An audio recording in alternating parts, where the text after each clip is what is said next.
Look at the wires around you. They may all appear to do the same job. Carry electricity from one place to another. But cut open two ordinary wires, and you might discover something surprising. One contains a single solid metal conductor. The other contains many tiny metal strands twisted together. Both can carry electrical current. So, why make them differently? Why not just use one type everywhere? The answer has less to do with electricity than you might expect. It has a lot to do with movement, flexibility, durability, manufacturing, and the environment where the wire has to work. Let's look inside. What is solid wire? Solid wire is exactly what the name suggests. Its conductor consists of one continuous piece of metal, typically copper or aluminum.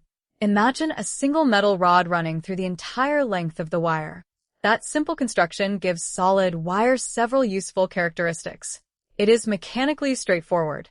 It has a relatively consistent cross-section. And because there aren't dozens of tiny individual wires moving against each other, the conductor behaves as one solid piece.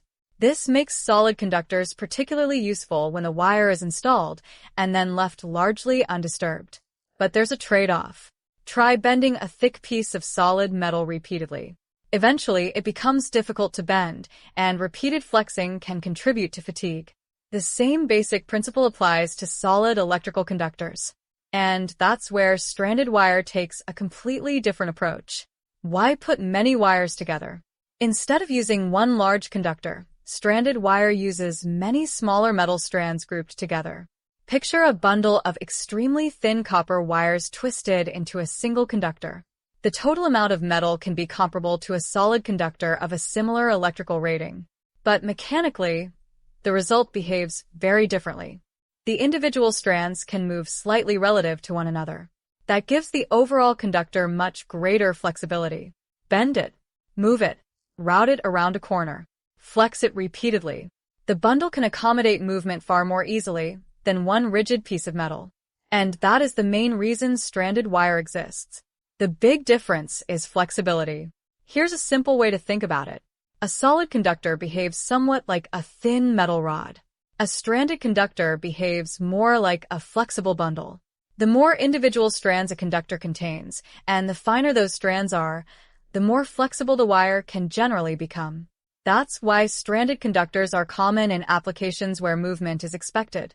You find them in equipment cords, flexible cables, vehicles, machinery, electronics, and many other applications where wires need to move or be routed repeatedly. But flexibility isn't the only consideration. Where solid wire shines. Solid wire has its own advantages. Because the conductor is one continuous piece, it can be convenient for fixed installations. Building wiring is one example where solid conductors are commonly used, depending on the wiring system and applicable standards. Once installed inside a wall, conduit, or other protected route, the wire may not need to move very much. In that situation, extreme flexibility isn't necessarily an advantage. Solid conductors can also be easier to manufacture in certain forms and can provide predictable mechanical characteristics. So solid wire isn't an inferior version of stranded wire. It's simply optimized for a different job. Why stranded wire handles movement better? Now imagine repeatedly bending a wire in the same location. A solid conductor has to accommodate that deformation as one continuous piece. With stranded wire, the deformation is distributed among many smaller strands. Each strand can move slightly as the entire bundle bends. That can make the conductor much more suitable for repeated flexing. But there's an important qualification. Not every stranded wire is designed for continuous movement. The construction, strand count, strand diameter, insulation, and overall cable design all matter. A flexible cable designed for repeated motion can be very different from a basic stranded conductor designed simply to make installation easier. So, stranded doesn't automatically mean suitable for unlimited bending. Does stranded wire carry more electricity? This is where things get interesting. For conductors made from the same material and with roughly comparable overall cross-sectional areas, both solid and stranded wire can carry substantial current. The simple fact that one contains many strands doesn't automatically make it electrically superior. What matters is the total conductor area, material, temperature rating, installation conditions, insulation, and applicable electrical standards. There can be small differences in resistance because stranded conductors don't pack metal quite as efficiently as a perfectly solid cross-section. The geometry matters.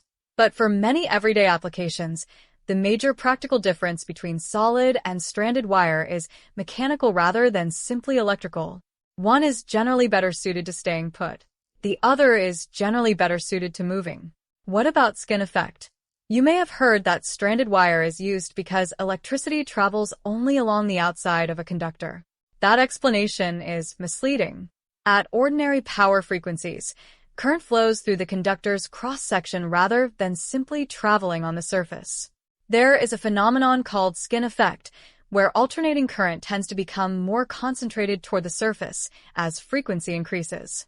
But this does not mean ordinary stranded household wire automatically eliminates the effect. Special high-frequency conductors can use carefully designed constructions, such as Litz wire, specifically to manage high-frequency losses. That's a much more specialized application. For ordinary electrical wiring, the decision between solid and stranded is usually driven primarily by mechanical and installation requirements. Connectors make a difference.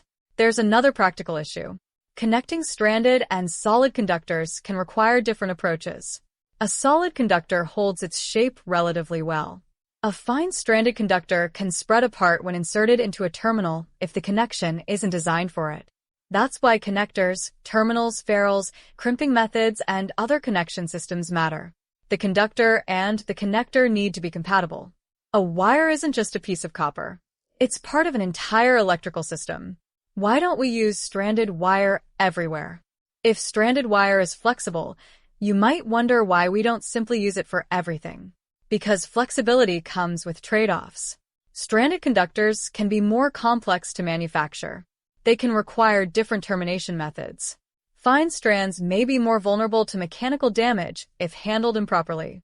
And for fixed installations, the additional flexibility may provide little practical benefit. On the other hand, using solid wire where frequent movement is expected can create its own problems. So engineers and electricians choose the construction based on the application. The simple answer. So, what's the difference between solid and stranded wire? Solid wire uses one continuous metal conductor. Stranded wire uses many smaller metal strands grouped together. Solid wire is generally well suited to fixed installations where the conductor won't experience much movement. Stranded wire is generally preferred when flexibility, routing, or repeated movement is important. Neither type is automatically better.